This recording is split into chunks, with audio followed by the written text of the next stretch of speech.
یہ ہے بات اس دور کی جب ورلڈ وار ٹو اپنے اختتام پر تھی۔ جرمنی اٹلی کے مقابلے میں اپنے ہتھیار ڈال چکا تھا اور یورپ میں جنگ کا خاتمہ ہو چکا تھا، لیکن جاپان میں جنگ ابھی تک جاری تھی۔ جاپان کسی بھی صورت میں ہتھیار ڈالنے کے لیے تیار نہ تھا، جس کے سبب امریکہ نے جاپان کے 2 شہروں ہیروشیما اور ناگاساکی پر نیوکلیئر اٹیک کر ڈالا۔ دوستو، یہ دنیا کا پہلا اور واحد نیوکلیئر اٹیک تھا جس نے پورے جاپان میں تباہی مچا کر رکھ دی۔ تو آج ہم اسی نیوکلیئر اٹیک کے بارے میں تفصیل سے جانیں گے۔ چینل کو سبسکرائب کرنا ہرگز مت بھولیں اور بیل آئیکن کو دبائیں تاکہ ہماری مزید آنے والی انفارمیٹیو ویڈیوز آپ تک پہنچتی رہیں۔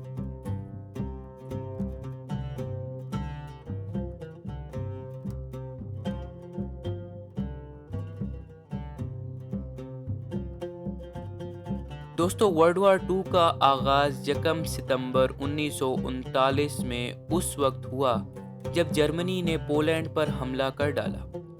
اس جنگ میں 2 طرح کی طاقتیں موجود تھیں جو الائیڈ پاور اور ایکسس پاور کے نام سے مشہور ہوئیں۔ الائیڈ پاور کے اندر برطانیہ، امریکہ، سوویت یونین، چین، France, Canada, Australia, New Zealand Bharat جیسے ملک شامل تھے، جبکہ دوسری جانب ایکسس پاور کے اندر Germany, Italy, Japan, Hungary, Romania, Bulgaria اور فن لینڈ جیسے ملک شامل تھے۔ ورلڈ وار ٹو پورے 6 سال تک لڑی گئی اور آخر کار 2 ستمبر 1945 کو جاپان کے ہتھیار ڈالنے کے بعد اس جنگ کا خاتمہ ہوا۔ ایسی کیا مجبوری بنی جس کے سبب امریکہ کو جاپان پر نیوکلیئر اٹیک کرنا پڑا؟ یہ واقعہ 6 اگست 1945 کا ہے۔ جاپان کے ہیروشیما شہر میں گرمیوں کا موسم چل رہا تھا۔ دن بہت ہی سہانا تھا، نیلا آسمان تھا، اچھی دھوپ تھی اور منڈے مارننگ کا سما تھا۔ صبح کے 8 بج رہے تھے، لوگ اپنے دفتروں کی طرف رواں دواں تھے اور بچے بھی اپنے اسکولوں میں پہنچ چکے تھے کہ اسی دوران آسمان پر لوگوں نے ایک جہاز دیکھا۔ یہ جہاز امریکہ کا بوئنگ B-29 پلین تھا۔ ٹھیک 8:15 پر اس جہاز سے کچھ نیچے گرایا جاتا ہے۔ دور سے لوگ اس چھوٹی سی چیز کو نہیں سمجھ پاتے کہ یہ چھوٹی سی چیز کیا ہے۔ یہ کچھ اور نہیں بلکہ ایک ایٹامک بم تھا۔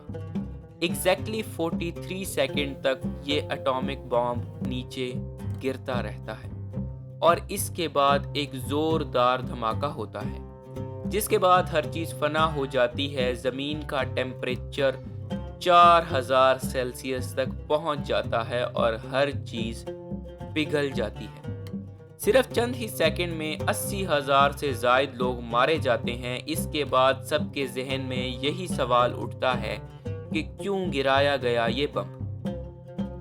ورلڈ وار 1 کے خراب ایکسپیرینس کے بعد امریکہ جنگ میں حصہ نہیں لینا چاہتا تھا، لیکن جب جاپان نے 1941 میں امریکہ میں پرل ہاربر بیس پر اٹیک کیا تو اس کے بعد امریکہ کو بھی جنگ میں کودنا پڑا۔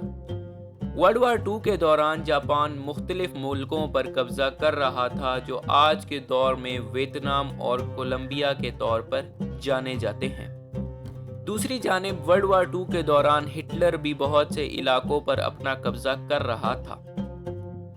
امریکہ اس جنگ میں حصہ تو نہیں لینا چاہتا تھا، لیکن جاپان اور ہٹلر کو روکنے کے لیے امریکہ نے کچھ اقدامات اٹھائے۔ سب سے پہلے امریکہ نے جاپان کے ریسورسز بند کیے، جس میں کاپر اور آئرن زیادہ اہمیت کے حامل ہیں۔ اس کے بعد امریکہ نے جاپان کا آئل بند کر دیا۔ دوستو، آپ کو بتاتے چلیں کہ اس دور میں جاپان کے لیے آئل امریکہ جاپان کو ایکسپورٹ کرتا تھا، جس کے بعد جاپان کو غصہ آ جاتا ہے اور وہ 1941 میں امریکہ کے پرل ہاربر بیس پر اٹیک کر ڈالتے ہیں۔ 2 گھنٹے کے اندر 19 سے زیادہ شپس، 188 فائٹر جیٹس اور 2000 سے زیادہ امریکہ کے فوجی مار کر واپس چلے جاتے ہیں۔ اور اس کے بعد جاپان نے جا کر امریکہ کی ایک ٹیریٹری فلپینز پر قبضہ کر لیا۔ اس کے بعد امریکہ جاپان کے ساتھ وار ڈکلیئر کر دیتا ہے اور آفیشلی وار میں حصہ لیتا ہے۔ اسی کے ساتھ بہت سی بڑی بڑی طاقتیں جیسے اٹلی اور چائنا بھی جاپان میں کود پڑتے ہیں۔ ورلڈ وار 2 کی زیادہ ڈیٹیلز میں نہ جاتے ہوئے میں آپ کو بتاتا ہوں کہ 1945 تک زیادہ تر الائیڈ پاورز پیچھے ہٹ چکی تھی، لیکن جاپان بے شمار نقصان ہونے کے باوجود پیچھے ہٹنے کے لیے تیار نہ تھا، اور امریکہ اور جاپان کی جنگ ابھی تک جاری تھی۔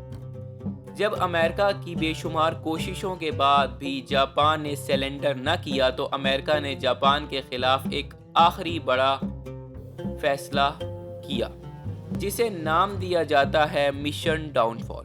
جی ہاں، مشن ڈاؤن فال میں جاپان کے اوپر آخری بڑا حملہ کیا جانا تھا۔ مشن ڈاؤن فال شروع کرنے سے پہلے امریکہ نے جاپان کے قریب موجود ایک آئیلینڈ اوکیناوا آئیلینڈ پر قبضہ کرنے کا فیصلہ کیا تاکہ آسانی سے مشن ڈاؤن فال مکمل کیا جا سکے۔ انہوں نے اوکیناوا پر حملہ کیا، لیکن جاپانیز آرمی کسی بھی صورت میں ہار ماننے کے لیے تیار نہیں تھی۔ انہوں نے اوکیناوا پر حملہ کیا، جسے ہم بیٹل آف اوکیناوا قرار دیتے ہیں، اور اسے تاریخ کی سب سے بلیڈیسٹ جنگ قرار دیا جاتا ہے۔ یہ لڑائی امریکہ نے جیت تو لی، لیکن انہیں بہت سے نقصانات کا سامنا کرنا پڑا۔ بیٹل آف اوکیناوا میں 12,000 امریکن سولجرز مارے گئے، 50,000 سے زیادہ انجرڈ ہوئے۔ دوسری جانب 1,10,000 جاپانیز سولجر مارے گئے اور اوکیناوا آئیلینڈ کی آبادی، جنہیں اوکیناوینز بلاتے ہیں، 1,00,000 کے قریب وہ بھی مارے گئے۔ امیجن کریں دوستو، ایک آئیلینڈ کی 25% آبادی ماری گئی۔ اس جنگ کے بعد امریکہ کو یہ صاف صاف نظر آ رہا تھا کہ وہ ڈاؤن فال آپریشن میں کامیاب نہیں ہو سکتے، ہمیں کوئی اور طریقہ سوچنا ہوگا۔ اس کے بعد امریکہ کو ایک اور ٹاپ سیکرٹ بات پتہ چلی کہ بہت سے سائنٹسٹ دنیا کا پہلا ایٹم بم بنا رہے ہیں، اور 16 جولائی 1945 کو نیو میکسیکو میں نئے ایٹامک بم کا کامیاب تجربہ کیا گیا۔ اس وقت امریکہ کے وائس پریزیڈنٹ ٹرومن کو لگتا ہے کہ انہیں جاپان کا صحیح سولوشن مل چکا ہے۔ اس کے بعد امریکہ کے پریزیڈنٹ جاپان کو آخری موقع دیتے ہیں سرنڈر کرنے کا، لیکن جاپان ہرگز سرنڈر نہیں کرتا۔ اس وقت تک جاپانیز لوگوں نے یہ سوچا بھی نہیں تھا کہ ایٹامک بم جیسی کوئی چیز دنیا میں ایگزسٹ بھی کرتی ہے، لیکن بدقسمتی سے جاپان نے اس انکنڈیشنل سرنڈر کو بھی ریجیکٹ کر دیا۔ اس کے بعد امریکہ کا بوئنگ B-29 پلین جاپان کے اوپر سے گزرتا ہے اور اس کے اندر رکھا ہے لٹل بم۔ یہ لٹل بم ایک ایٹم بم ہی تھا۔ ٹھیک 8:15 پر یہ بم جاپان کے شہر ہیروشیما پر گرایا جاتا ہے، اور امریکہ دنیا کا پہلا اور واحد ایٹامک ویپن یوز کرنے والا ملک بن جاتا ہے۔ جو لوگ اسے اٹیک میں بچ گئے، ان سے بہت ہی دردناک اور افسوسناک کہانیاں سننے کو ملی۔ انہوں نے بتایا کہ انہوں نے ایک دم سے بہت تیز روشنی دیکھی،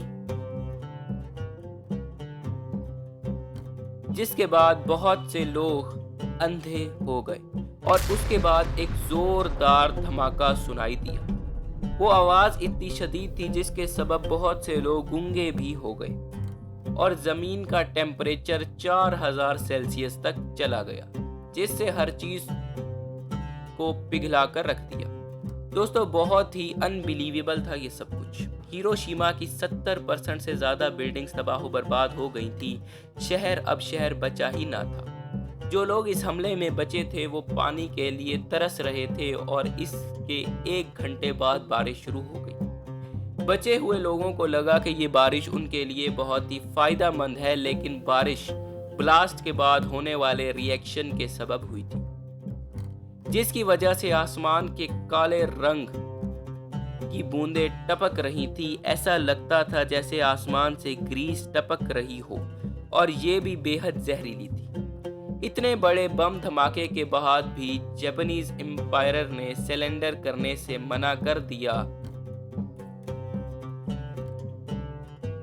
اس کے رسپانس میں 9 اگست 1945 کو امریکہ نے جاپان کے شہر ناگاساکی پر ایک اور بم بھی گرا دیا.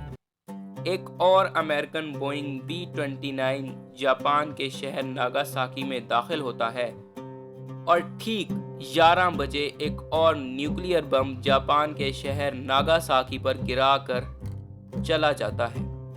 یہ بم پچھلے والے سے بہت زیادہ طاقتور تھا، اور اس بم کا نام تھا فیٹ مین. جی ہاں ناظرین، اس نیوکلیئر اٹیک میں امیڈیٹلی 40,000 لوگ مارے جاتے ہیں، اور ان دونوں نیوکلیئر اٹیک میں 2 لاکھ لوگ مارے جاتے ہیں، اور جاپان بری طرح تباہ ہو جاتا ہے، جس میں سے 95% لوگ عام سویلینز تھے، نہ کہ آرمی تھی. اس کے بعد جاپان کے ملٹری آفیسرز کو خطرہ بڑھ گیا کہ امریکہ باری باری ہمارے تمام شہروں پر اٹامک بامبنگ کرے گا اور تمام شہروں کو تباہ و برباد کر دے گا. جس کے بعد فائنلی جاپان کی جانب سے سرنڈر کر دیا جاتا ہے. سرنڈر کرنے کے پیچھے صرف نیوکلیئر اٹیکس نہیں تھے، بلکہ دوسری جانب جاپان کے ایک علاقے پر سوویت یونین نے بھی حملہ کر ڈالا تھا، اور وہ علاقہ اپنے قبضے میں لے لیا تھا. اب جاپان کو امریکہ اور سوویت یونین دونوں کی طرف سے خطرہ تھا، جس کے سبب انہوں نے اپنے ہتھیار ڈال دیے اور سرنڈر کر دیا. اور اس کے بعد 15 اگست 1945 کو جاپان کے سرنڈر کے بعد فائنلی ورلڈ وار 2 کا خاتمہ ہوا. ہیروشیما اور ناگاساکی پر ڈسٹرکشن کی ٹوٹل کاسٹ پڑتی ہے $970 ملین. اس اماؤنٹ سے آپ اندازہ لگا سکتے ہیں کہ جاپان میں کس قدر تباہی ہوئی. اس کے ساتھ کئی سالوں تک جاپان میں ڈس ایبل لوگ پیدا ہوتے رہے. کینسر کی ریشو بہت زیادہ ہائی ہو گئی، اور ریڈیشن کی وجہ سے کچھ عرصے بعد بہت سے لوگ مارے گئے. اس پورے واقعے نے پوری دنیا کو ہلا کر رکھ دیا، اور اسے پوری زندگی یاد رکھا جائے گا. دوستو، آپ کمنٹس میں ضرور بتائیں کہ امریکہ نے جاپان پر بم گرا کر صحیح کیا یا نہیں. امید کرتے ہیں آپ کو دی انفارمیٹیو ورلڈ کی یہ ویڈیو بھی بے حد پسند آئی ہوگی. چینل کو سبسکرائب کرنا ہرگز نہ بھولیں. ملتے ہیں اپنی اگلی ویڈیو میں، تب تک اپنا بے حد خیال رکھیے.